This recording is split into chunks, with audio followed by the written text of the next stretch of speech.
Welcome to the High Rise Podcast, presented by Headset, the leading data and analytics company for the cannabis industry.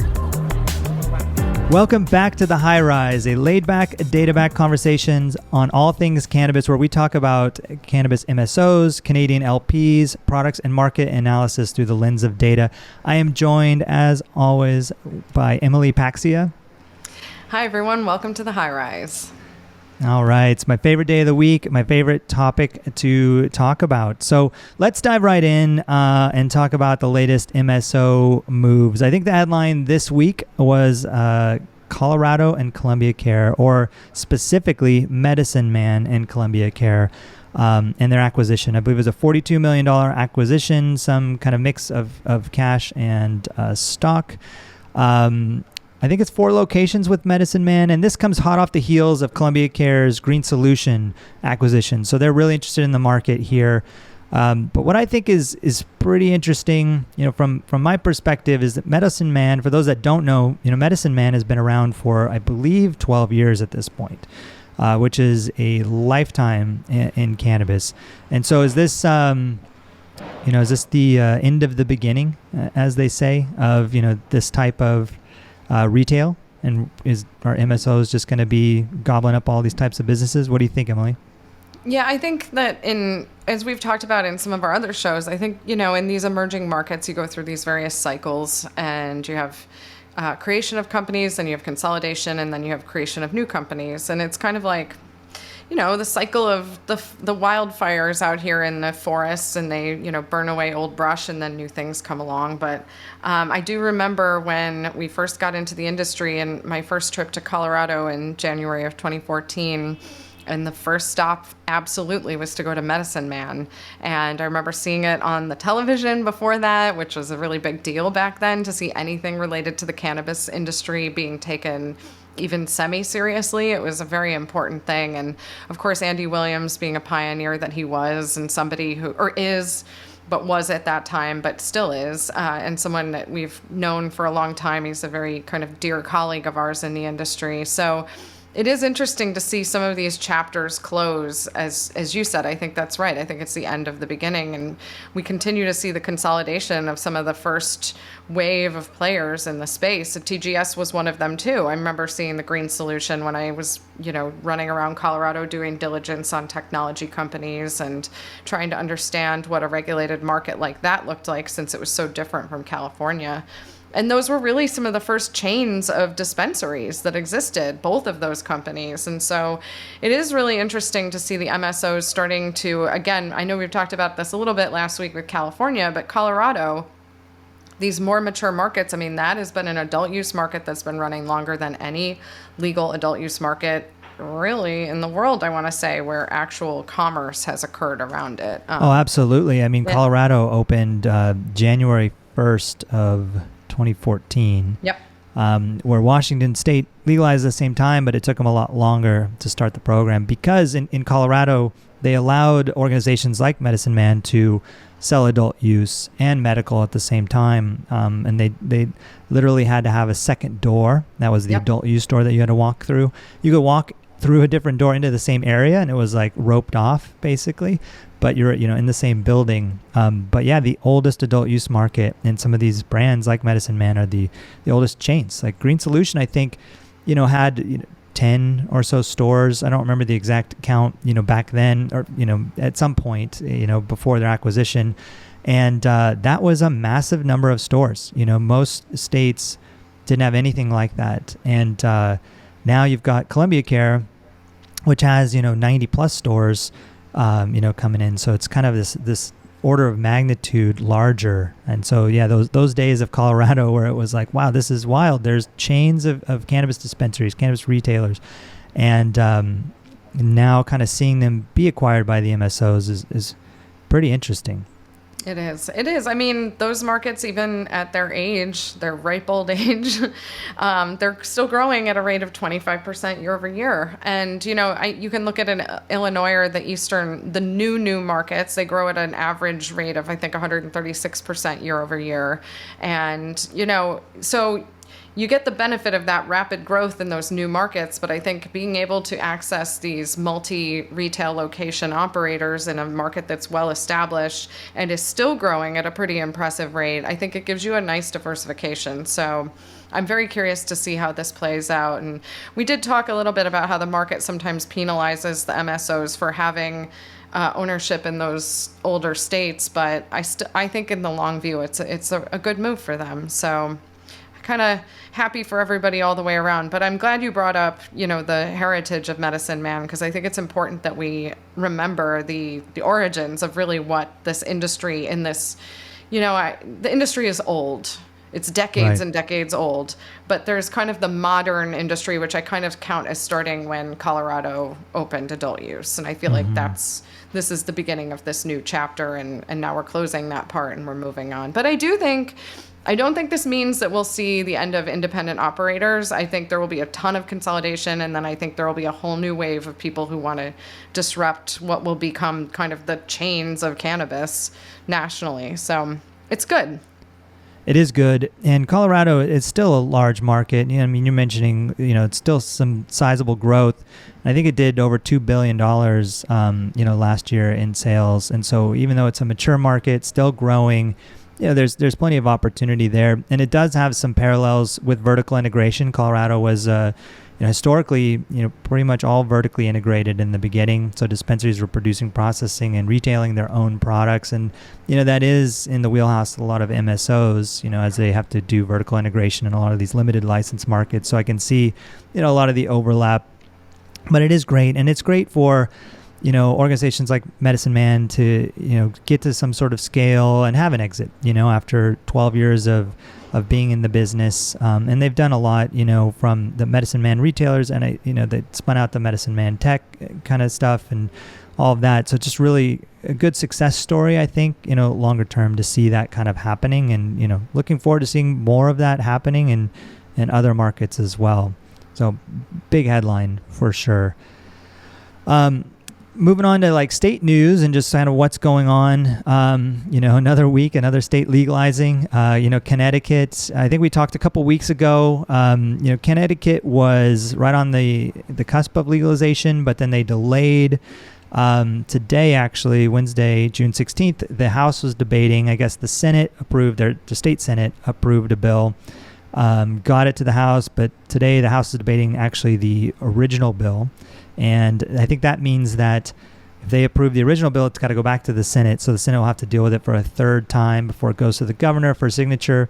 There's something about a social equity component that the governor was going to potentially veto what the Senate had come up with unless they did an amendment. Just state politics. I think, people that are, involved in the cannabis industry probably know more about state politics and the nuances of these different states than probably the average citizen. But interesting to see. But it does feel like it's right on the horizon. I mean, it's right there. It's an inevitability. And I think over the next couple of weeks, we'll be talking about Connecticut legalizing. Yeah, I mean, it's true to New England fashion to kind of be hemming and hawing about how to implement something like this, or even to, put it into law. And I just I picture like James Spader from Pretty in Pink, wearing his pink polo shirt, debating about whether or not cannabis should be legal. That's what I picture is going on in Connecticut. And I say that with full love and affection for Connecticut. My brother and sister-in-law are from Connecticut, but it's just, I just can't help but picture this hilarious sweater over the shoulders, tied, Boat definitely shoes. Docksiders, right. Boat shoes, yeah. And but you gotta get it done before you get out to the beach. So you gotta talk through these things.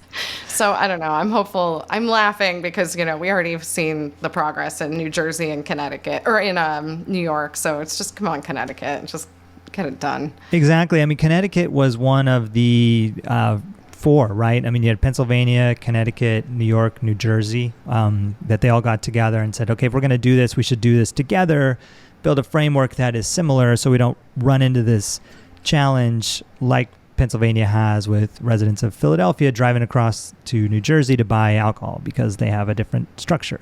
So, it is strange that they're so far behind, but maybe it's all the James Spaders there in the House and the Senate that are slowing things down.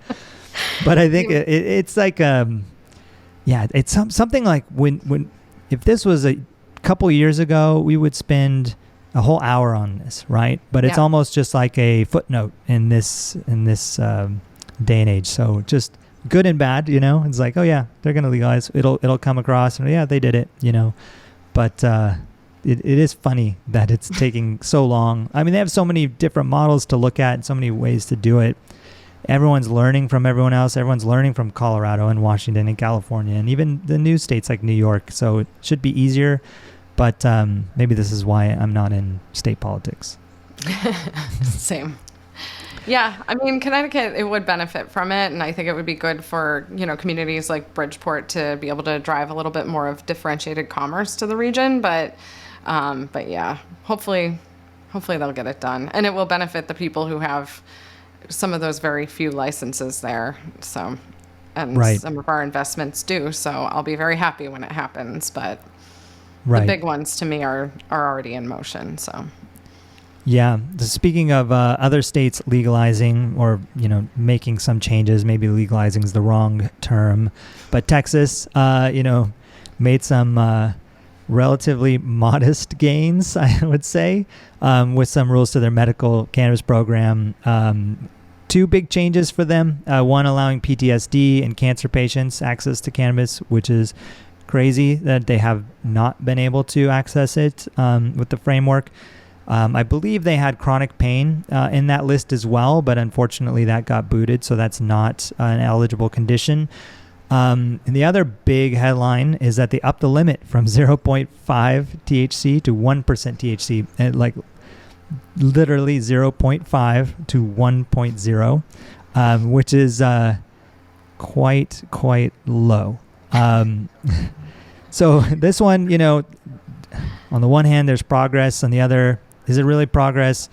To me, this just seems like, if you're a PTSD, there's a patient, someone suffering from PTSD, and cannabis is helpful for you, it feels like you would end up in the black market. I mean, 1%, 0.5%, is that really going to change? I mean, I feel like you've just got to consume an insane amount of cannabis to get anything out of it at that ratio.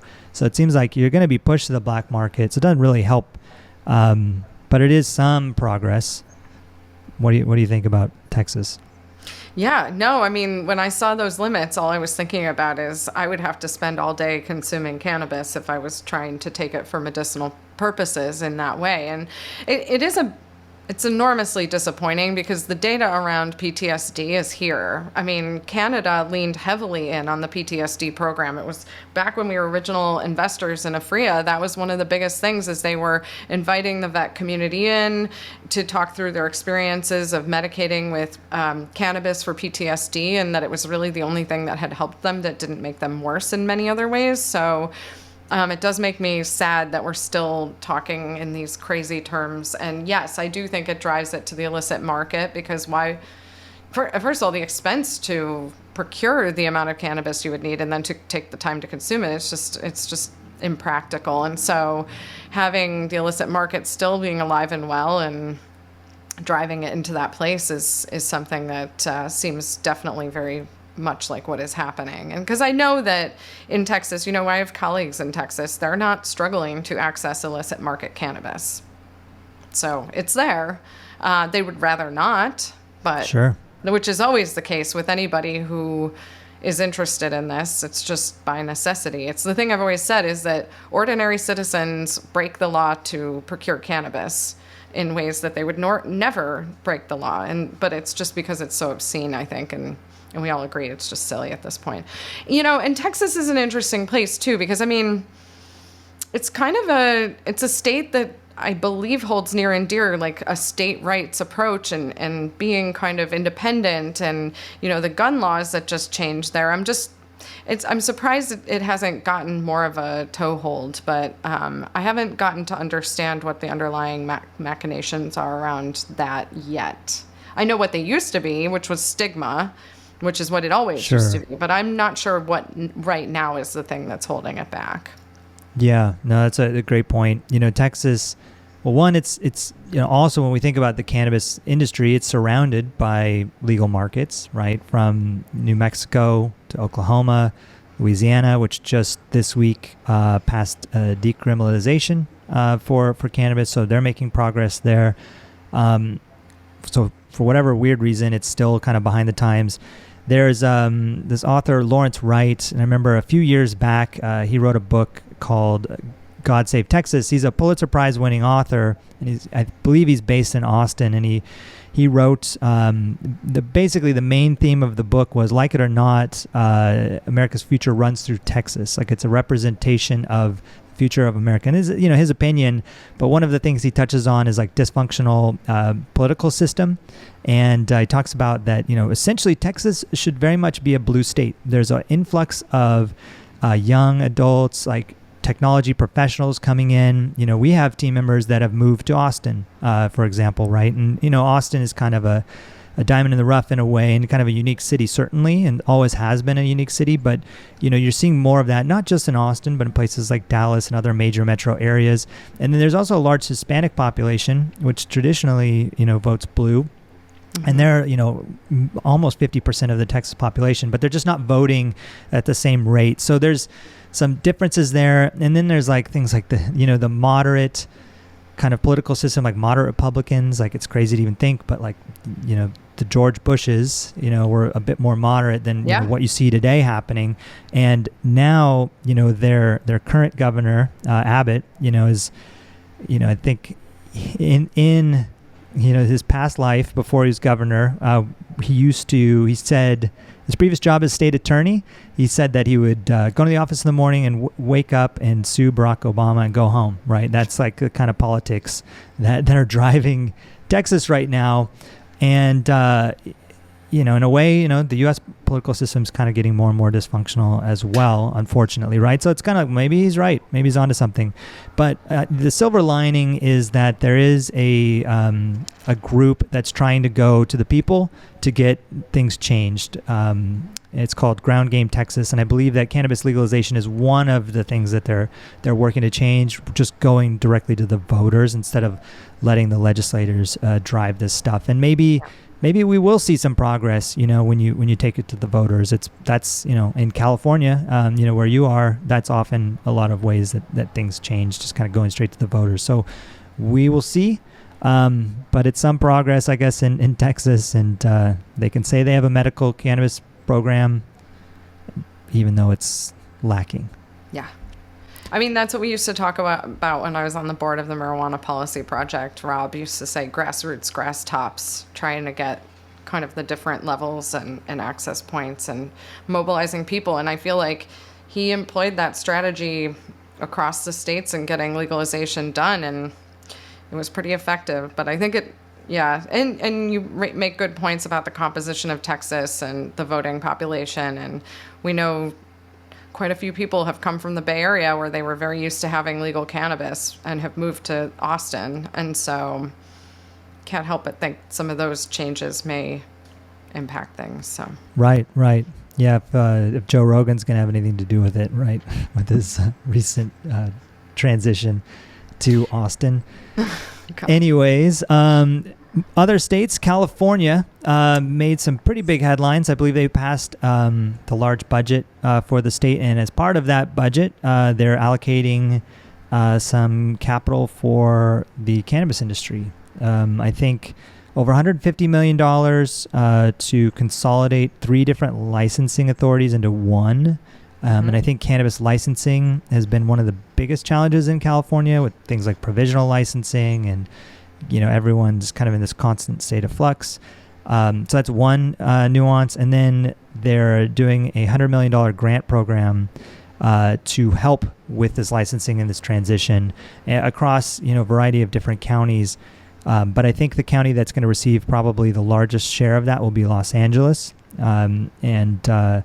That's interesting. Last week, I believe we talked a bit about some of the per capita spend, and Los Angeles surprisingly had some of the lowest per capita spend, and I think it must have a lot to do with access. Whenever we see areas where the per capita is low, consumers aren't buying as much as other markets, it's often because of access. And markets like Ontario in Canada, when they legalized, Ontario is the most populous province in Canada. I think 45% of the Canadian population lives in Ontario. They didn't have any stores open, right? So the per capita spend was low. And I think LA is kind of that same story. To me, what's compelling about this is it shows that, a market like, or a state like California is trying to support the industry and trying to support the businesses, when probably it feels like, and I'm not an operator in California, but it probably feels like, historically they haven't been, and just created a lot of headwinds, right, for the industry, whether it's, high taxation, whether it's this licensing challenges, is, a whole host of reasons. So is this a sign that, California is recognizing things and trying to fix things? Is this something we'll see, even more from California, maybe from other markets? What do you think about it? Yeah. California has been a challenging market. They say there were 54,000 businesses in this market before legalization, before the implementation of Proposition 64 into the market that we have now. So there was never going to be a way this was going to go easily or quickly. Lori Ajax used to say, like, they just didn't have enough people to process all of these license requests and to go and inspect and do. It's a massive state. I mean, we're the 5th largest economy in the world, period, full stop. I mean, huge state. And so it was never going to be easy. I hear the consolidation of bureaucracy into one, and that makes me feel good, because I'm thinking if it's one, then maybe it's better than 3, and then you're eliminating potential things getting lost in translation. Putting $100 million into getting more effort behind this, I think, is great.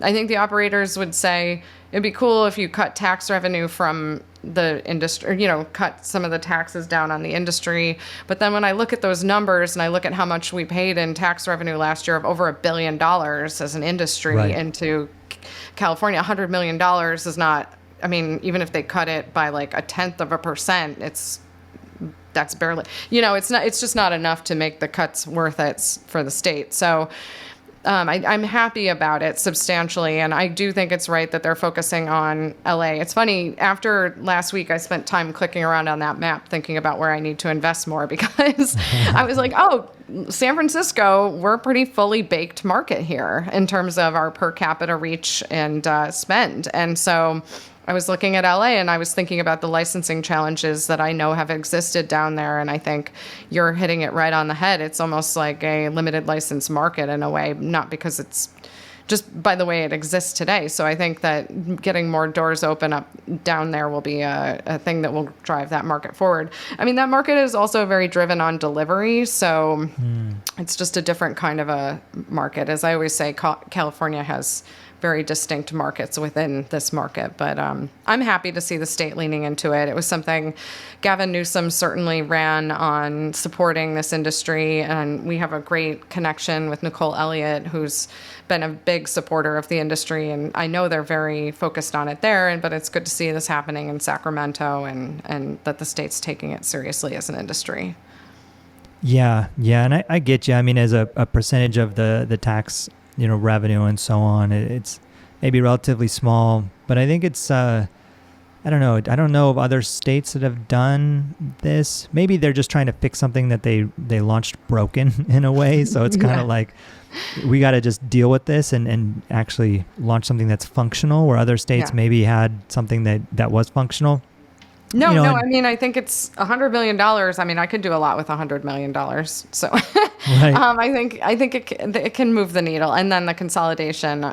So I'm hopeful it's efficiency and resourcing. So right. I'm hopeful. Yeah. And I'm hopeful that other states, reinvest as well in the industries and help support them and learn and all of that. I'm sitting here in Seattle, one of the original adult use markets, and it hasn't really changed a whole lot since it first launched.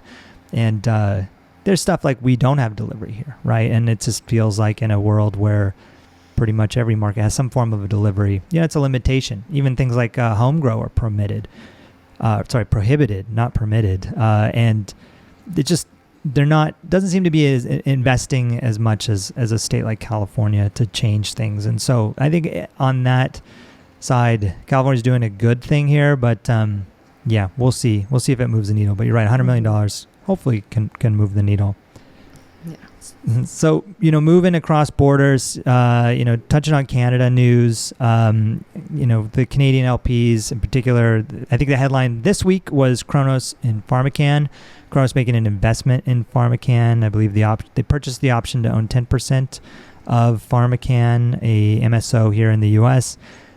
This is a topic that we touch on quite frequently on this show here with the investment from Canada into the U.S. And it seems to kind of be a few models emerging. One model that was kind of an exception, not the rule, would be Aphria and Sweetwater going right into the alcohol industry. That's one model. Another model seems to be investing in CBD, like what we saw with Canopy Growth and their Quattro beverages and a number of others that have come across the border with the CBD product, trying to build a brand that way. And Canopy also did this, where they invested in acreage with a quite complex structure to purchase acreage. And we touched on acreage pulling out of Florida after the fact, many years after the fact. This seems to be of that model. And so is this, I don't know, I guess when you only have a handful of ways to do it, maybe this is better than nothing.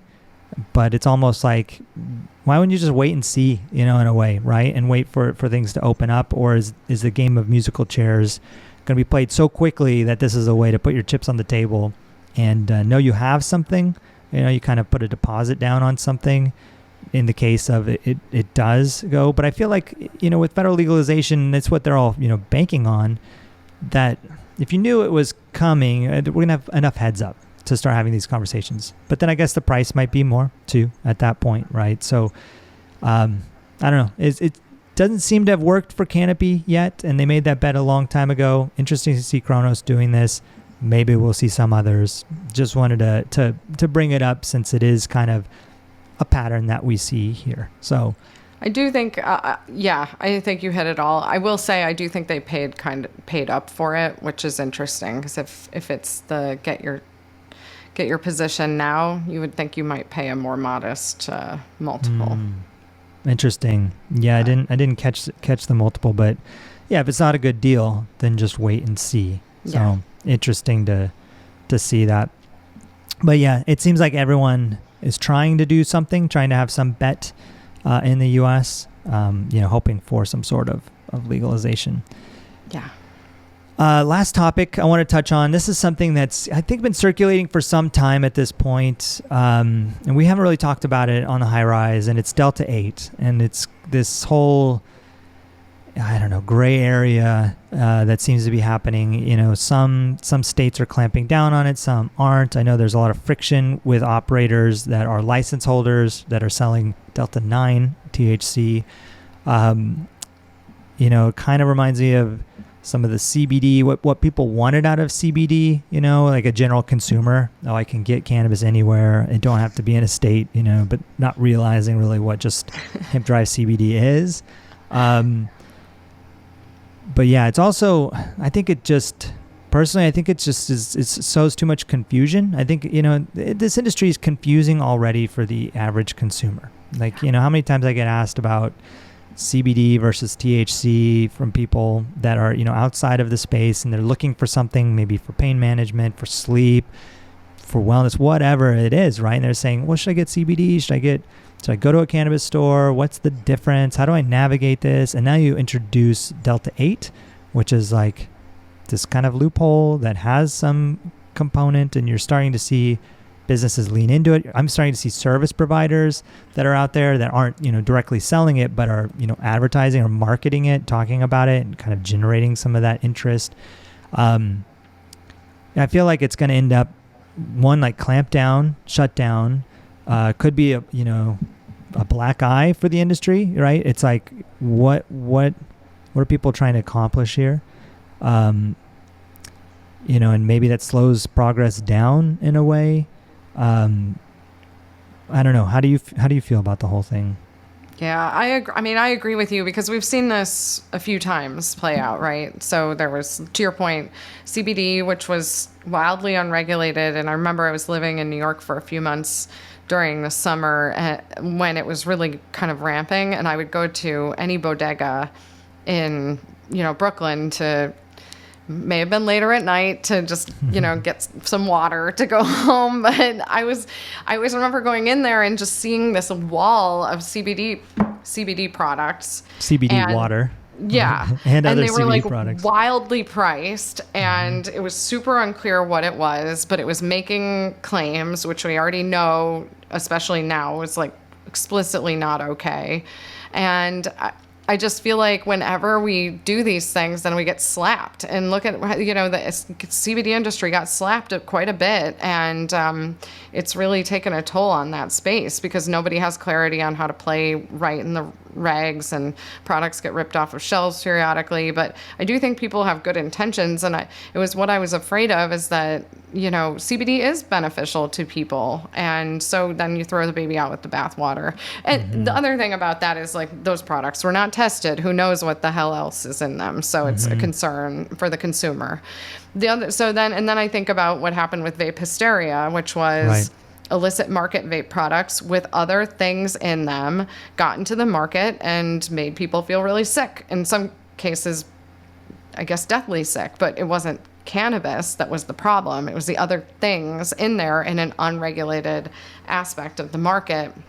Actually, that was the illicit market, but it was partially the unregulated e-cigarette vape space that was creating that same noise, but just not in cannabis. It was just all things you could inhale that were totally in the Wild West. And talk about getting slapped. The data from what happened on vaporizers during that time, vape products during that time, and unnecessarily so. And now all this data is coming out saying that teen smoking is back up. And there's a lot of bad side effects of just these, reactions to when people push it too far. So I'm a little worried about Delta 8 because of the following. I'm hearing from people in states where cannabis is not yet legal, THC cannabis is not yet legal. They're getting these products, and they usually get them through, a friend brought it over, and so we tried it, and then I felt really weird. And I'm like, well, tell me what you mean when you felt weird. What it's telling me is there's other things in these products. And so then this legal group that's going to be putting out a study pulled a bunch of these Delta 8 products and got them lab tested. Some of these Delta 8 products have Delta 9 THC in them markets where they're not supposed to. So this is the kind of thing that, to me, as we're trying to move regulation forward, to your point, this could be a bad look for the industry. So I think it's one of those things that I see some big groups, jumping in on this trend or fad. But I'm just is it worth it? Is it worth it to test the limits of this $1 billion U.S. market? If we're just talking in the context of the U.S., is it worth it to test that just to be able to get this weird product out there and have it untested and have consumers not really know what they're expecting, which takes us back to the illicit market product anyway. So I'm concerned about it. Yeah, I think for good reason. All those reasons you pointed out are good reason to be concerned about it. Yeah. And this is not the first time we've seen something like this, with the parallels to the crazy heady days of CBD and everything, right? And coffee, you name it, you get CBD and everything. And not to downplay, it does help some people, but the problem is without frameworks for it, it just causes challenges. And it's just not great. There's better ways to do it. I know we're trying to push things forward. Maybe there's a place for Delta 8 in a regulated market, right? And it's maybe many cannabinoids out there, maybe it's something that's interesting, but let's do it the right way instead of just chasing an opportunity. Because I live in Texas and I can only get 1% THC, so I'm going to mail order this Delta 8 from wherever. And maybe it's cut with something. And you're absolutely right about the vape data. We did see a significant hit in legal markets on vape sales, right? Because people were scared. Well, if I have this, people are dying. And then that bleeds over and just slows things down when we're trying to move things forward and speed things up. So it's I don't know. It's been out there. I haven't really paid a ton of close attention to what states have it, what states have clamped down on it. But I do know some states have started to clamp down on it. Some haven't. There's all this gray area everywhere. But I can only imagine an average consumer just, what is this? How is this good for me? Is this bad for me? Should I try it? And then, the kids out there that maybe can get access to this, like, that's not good for sure. If you're a teenager and you're curious, you'd be like, oh, I can just order this and it's like CBD, whatever. There's no regulation. That's not good either. So yeah, let's hope that, things turn out better and like we can all learn and not go down this path. But I think people have already gone down this path and, hopefully it doesn't end terribly for all of us. No, I mean, could you just imagine if Kevin Savick got his hands on some of this stuff and to your exact point, just starts shouting. All you have to do is start shouting the kids, and then everybody goes bananas, and then we've got a Senate committee hearing. No, I don't know. It's just something, and I know this is not a popular opinion. I know there are people who could hear me saying what I'm saying, and they're going to say, like, we totally disagree, but I'm kind of a cranky lady about having watched these things happen, and I'm like, can't we just learn? Why can't we have nice things? Oh, because we don't learn. Right. We keep repeating the same things. So let's just focus on what's working and keep growing this industry. I mean, I don't know. I'm not mad at 136% year-over-year growth rate. Right. I mean, yeah, certainly there's things about the industry that could go better, go faster. But I mean, the stuff we're talking about with California investing and progress in these other states, and it's like getting there, right? And like, let's just keep pushing it the right way. And if Delta 8's interesting, let's figure out how to get it into market in a good way that doesn't force people into illicit markets, does not cut with weird stuff or start to bleed over to illicit by including Delta 9. I don't know. It makes my head spin thinking about it. The kids. The kids. Yeah. I mean, that's, something with the legal market, like all the data showing like youth consumption's down, and that's what we want, right? We want it to be harder to access, and all that. And it's playing out the right way. And so, by building a proper framework around it, it's working. So people like Savitt can't, argue otherwise. I can't believe we said his name. It's like saying Voldemort. I feel like we just invoked him. Don't. Oh my God. Whatever. We're on to him because, like, I bet he doesn't miss a tick. So. Right. He's our biggest fan. Speaking of, I saw on Twitter he replied to an LA Times article about the California legalization, or not legalization, but this investment. And, in a cranky whatever reply. And I think it was Nicole Elliott who you mentioned replied about, no, we're actually here to support businesses. We're helping to push this thing forward and all the good things, right? Like he's misreading it. So, definitely on the wrong side with some of this stuff. But you're right with the Voldemort. Got to have a Voldemort, I guess. Yeah. Yeah, we got to keep fighting. Right.